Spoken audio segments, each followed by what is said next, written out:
So, 2026, it's right around the corner. And it's shaping up to be a year of, well, intense challenges and contradictions. It feels like a time where all the old rules are breaking down and the new ones haven't quite been written yet.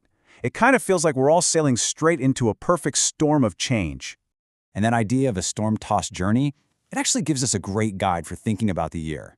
Odysseus, the hero from Homer's Odyssey.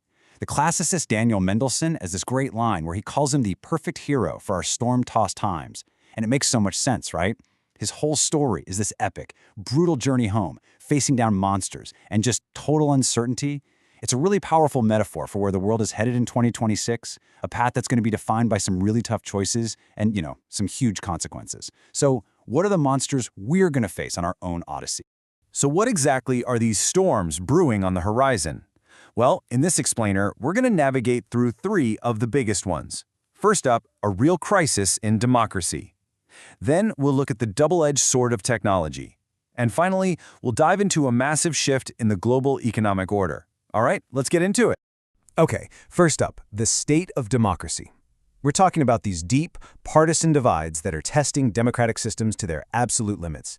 You can see it all across the West. This battle is just raging between populist nationalism and the political establishment.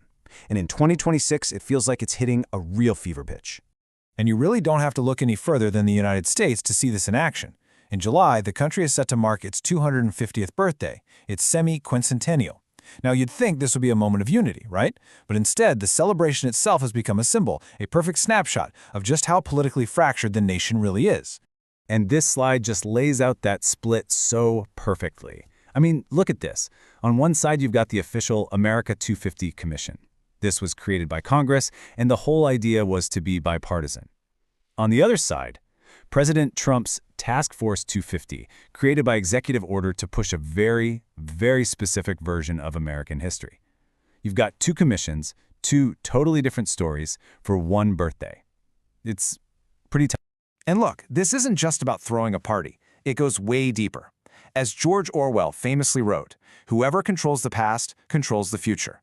This is a high-stakes battle for America's national story.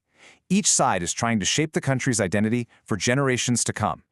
But this democratic stress test, it's definitely not just an American thing.